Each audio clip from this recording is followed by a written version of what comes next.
Thanks, Sarah and Daphne, for the invitation to come here to the Asian Energy Studies Center and Hong Kong Baptist University for hosting us. So today's presentation is on energy equity in Singapore. I'm glad that Sarah and of course the other two speakers already went through the concepts. So my slides, I don't have that many slides, and I'll just go straight into the Singapore case study, and hopefully we can draw out some of the issues later during the panel discussion. So here are some of the key points that I would like to make in my presentation. As some of you may know, Singapore is 100% urbanized. In the Southeast Asian region, Singapore and Brunei are the two 100% electrified countries. I suppose energy poverty issues have been raised in several of the Southeast Asian contexts, but not so much in Singapore. So I can kind of empathize with the Japanese case where we don't study energy poverty in Singapore. Most people can't afford electricity in their homes. About 98% of Singapore lives in public housing, or rather publicly built housing. So if you've ever been, you see the high-rise apartments, and that's where most of Singapore citizens and permanent residents live. There are a few people who do live in landed property, and clearly they can afford electricity in their homes. There seems to be a lack of public opinion or public discourse on matters related to energy equity, and I explain why. For this presentation, I would like to set it in the context of Singapore's climate pledges, climate targets under the Paris Agreement, pre-Paris as well as under the Paris Agreement. Some of the early actions that we've taken to mitigate climate change are related mostly to energy, so that includes the fuel mix switch from oil largely to natural gas, which we use about 90% of right now, as well as energy efficiency.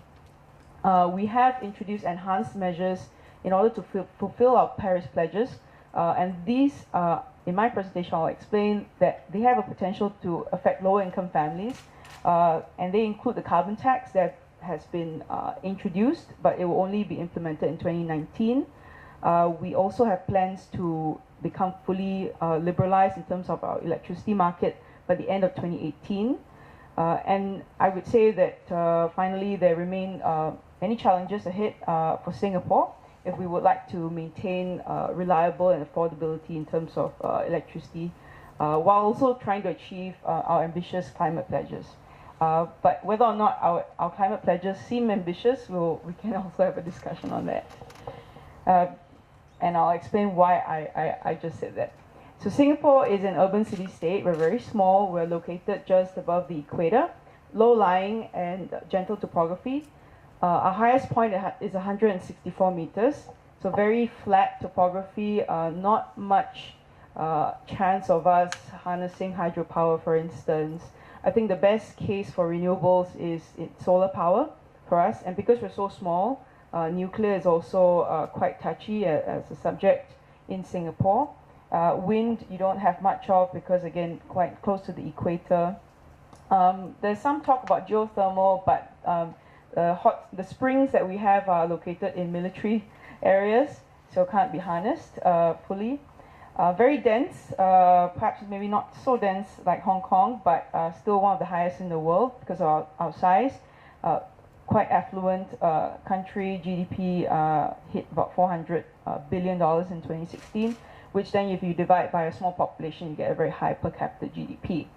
Our contribution in absolute terms to the global emissions is not very high, but again, when you divide that by a small population, per capita figures are relatively high. So just judging from these basic facts, you might be surprised to hear that Singapore is still classified as a developing country under the UN framework. So this is why I explained that when you look at our climate pledges, you can decide for yourself whether or not it's ambitious in terms of our ability to meet those pledges and the potential that we might have, or you might say even capacity. So the graph on the right of your screen basically shows the breakdown of our emissions. Most of it comes from power generation, 50%, and the rest of it is broken down as you can see.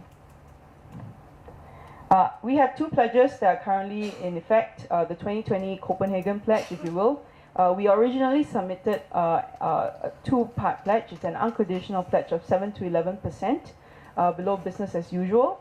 And then once once Paris was basically agreed, the Paris Agreement was agreed, the so-called global legally binding agreement, we then we graduated to a 16% below BAU pledge. But right now, I think the government is very much focused on the 2030 pledge, which is the Paris pledge, and we intend to reduce our emissions intensity by 36% from 2005 levels, and a peaking target around 2030 as well. Within the pledges and some of the documents that have been released, we also have an emissions intensity pledge, among other things. So it all feeds into these two pledges.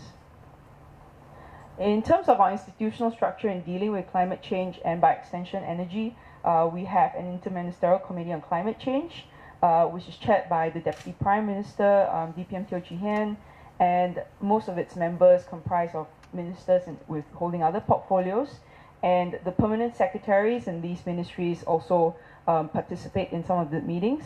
I would point out that recently there was some restructuring, and climate change has been elevated to become part of the strategy group under the Prime Minister's office. So yeah, climate change is, and fulfilling our pledges is really important. Recently there was an additional, so the box that I added in on the right, the MRV, so the measurement, reporting and verification has become increasingly important. And I will mention this a bit later, but a lot of Singapore's transparency measures, or at least the data that we've been producing for public consumption, in my work, I've realized that it comes directly from the mandate that the UN gives to all countries.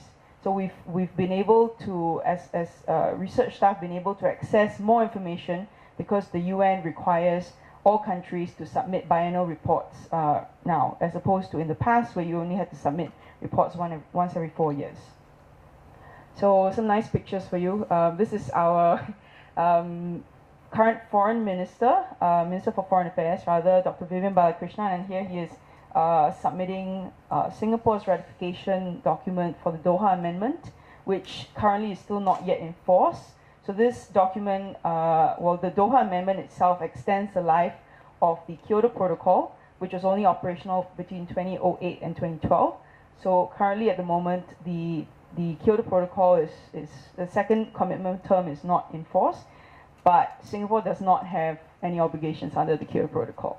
So then the second picture is where our Foreign Minister again signed the Paris Agreement, but if you're familiar with the way international law works, signing does not make the agreement binding on you. If you ratify it and the agreement then comes into force, which it has, then it's binding. So Singapore, together with 70-something countries in April and then subsequently in September 2016, ratified the agreement, and as you know, it's in force now. So we're taking all efforts to meet these pledges. And this is where I mentioned earlier, the national communications to the UNFCCC has enabled data to be more easily fleshed out for research purposes. So now every 2 years, countries are required to submit biennial update reports. And this is where we've been able to pick out some of the policies as well as the abatement potential of these policies more so than before. And of course, because of adaptation concerns with regard to the IPCC scientific findings, Singapore also conducted its own self-funded studies on risk and vulnerabilities, which also could potentially allow us to look into these issues of equity in terms of the policies. So just to run through real quick the developments in energy and climate policies in Singapore. So I'll sort of point to I suppose November, where the government announced standardized reporting for greenhouse gas emissions, and then submitted its second biennial update report. And very quickly after that, in February, during the budget announcement, our finance minister told everyone that we were going to do a carbon tax. So in terms of mitigation measures, we have measures practically for all sectors of the economy. Power generation, as I mentioned earlier, we in fact use natural gas for all of our power generation, which currently comes from pipelines, two from the north, our neighbors in Malaysia, and two from the south, our neighbors in Indonesia. And there is a big sort of push for solar generation to supply common areas. For instance, Apple set up a store in Singapore, and it's using power purchase agreements to, I guess, power its store entirely from renewable energy, which is solar. In terms of waste, we incinerate everything. Water, as some of you may know, we have our 4 national taps, which include desalination and reverse osmosis. Households also, at the same time, are subject, some of the appliances are subject to minimum energy performance standards, and I would say the price for these appliances are relatively actually affordable, so not so much considerations there. The Energy Conservation Act will be something I will share a bit more on later.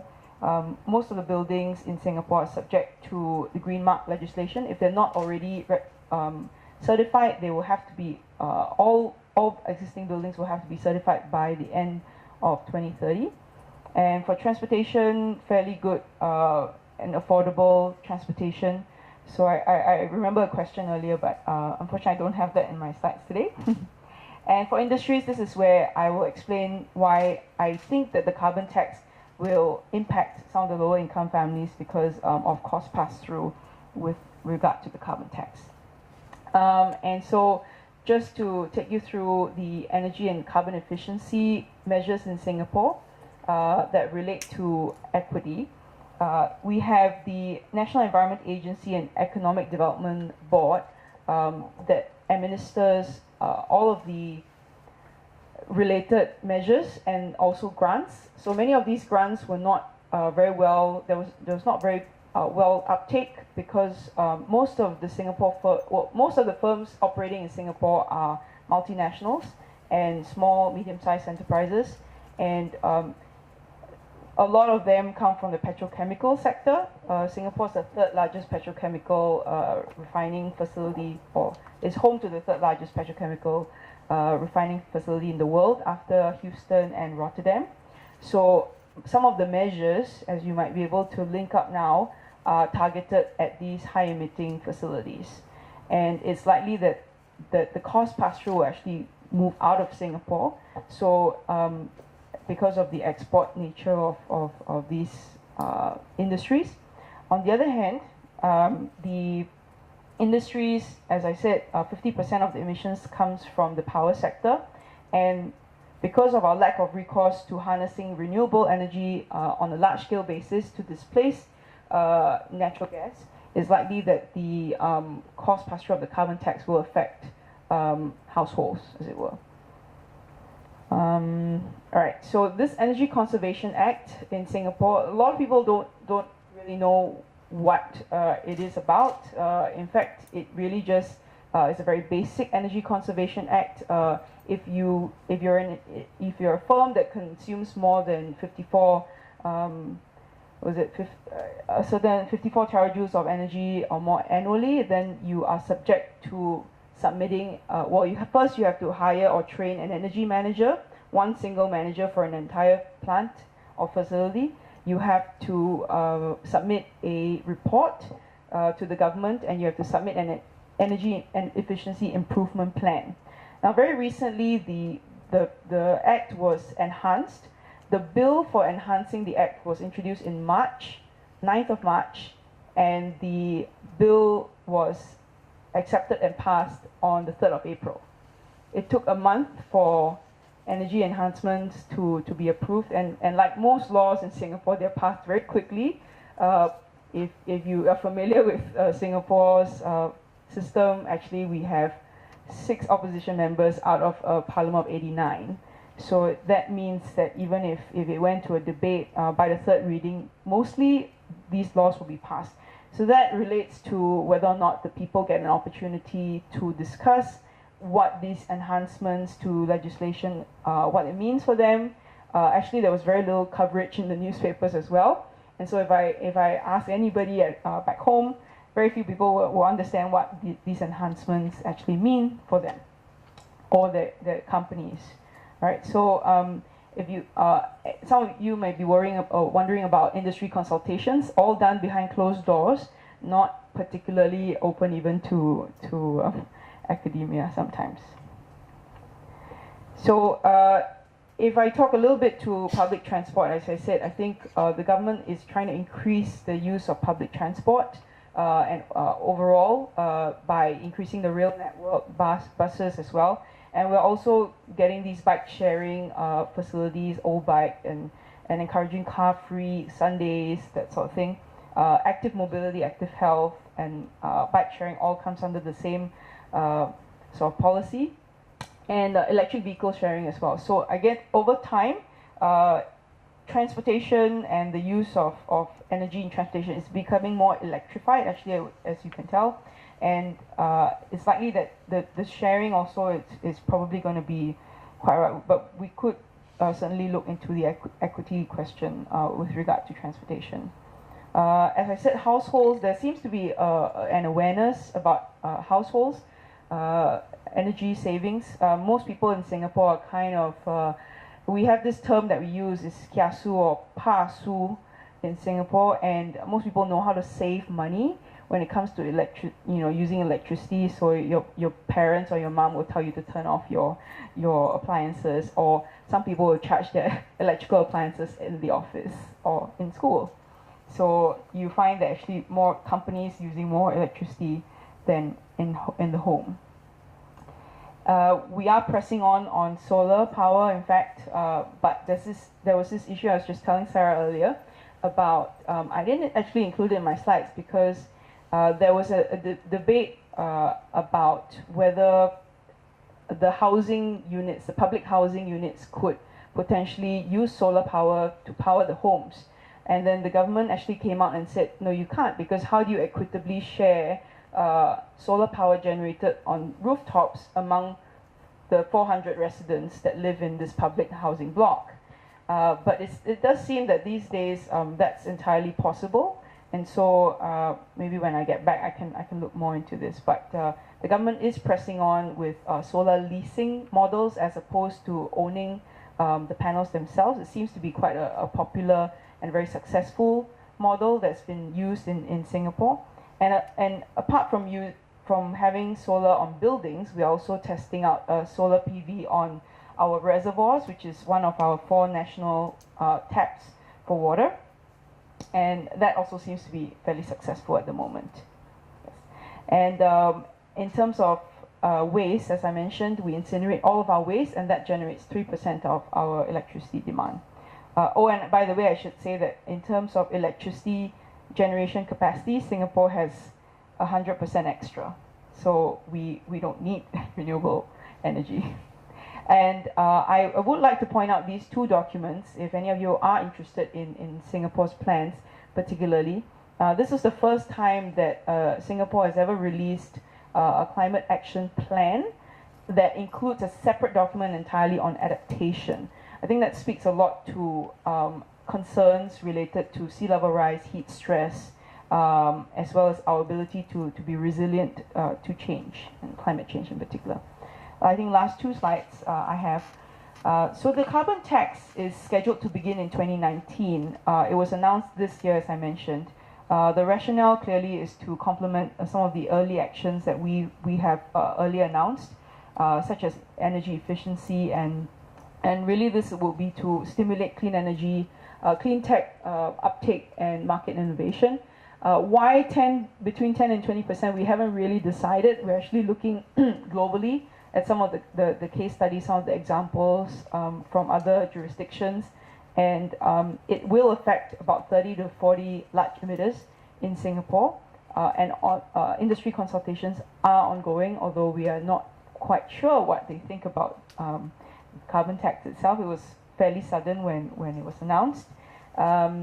It will likely increase operating costs and increase household expenditure. As you can tell here, we did the calculation. It's about 2 to 4%, not very high, But then water prices was just increased by 15% and will increase by another 15% next year. So a total of 30% water price increase plus the goods and services tax or consumer tax is likely to increase as well before the end of the decade.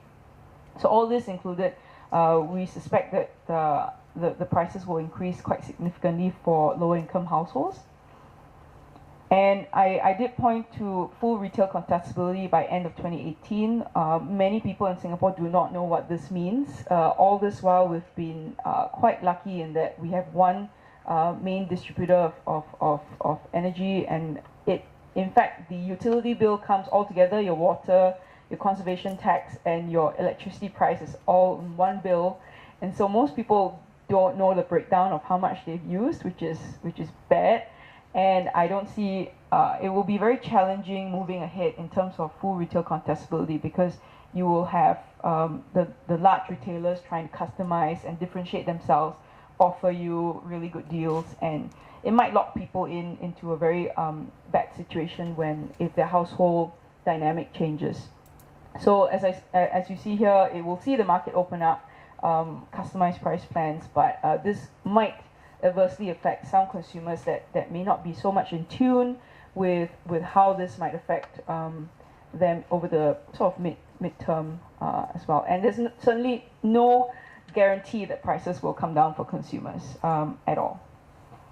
And so this came out in the papers just as government announced full retail contestability, and I guess it would perhaps highlight how ignorant or unaware Singaporeans can be in terms of these changes in our energy landscape. So with that, just a few points for discussion in the panel just shortly.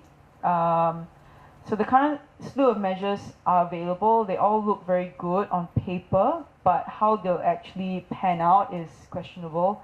As I said, they're all very new plans, particularly the carbon tax as well as the full retail contestability. So more needs to be done in terms of researching how that affects equity in Singapore. So with that, I'm going to close, and I look forward to the discussion later. Thank you.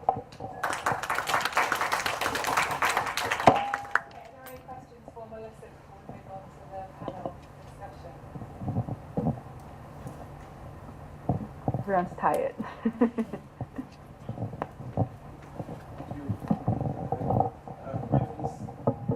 We've seen something regarding the energy performance contract for buildings in one of your slides.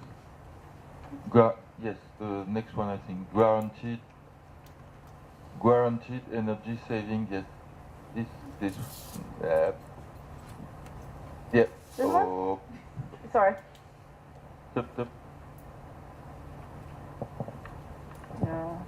Yeah. This one? Okay. The last line. Guaranteed energy saving performance contract. Could you explain a little bit and share the benefit or the impact this kind of Okay, I think this one is pretty new. And if I'm not mistaken, this one relates to the, I'm pretty sure it's related to the government buildings. So the government has schemes where the ministries or agencies that work in those buildings are owned by government as well. I think they have to sign up to these contracts. I'll have to look it up. I admit, I'll look it up. I'll send you information. Like, who signs with who? Can't recall. The ESCOs. They call ESCO is right. the private sector. They design and build some energy saving facilities in government building, like what Ms. Loh mentioned. And then these ESCOs guarantees a certain level of energy saving to the government. Okay, so that's what it is. Thank you. These ESCO are independent from the energy producer. They're different. They're just private companies. They're mostly E&M companies. Okay.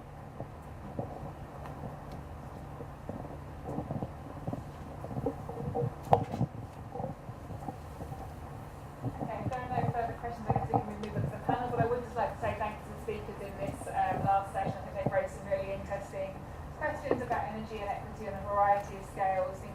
individuals, thinking about households, thinking about energy systems.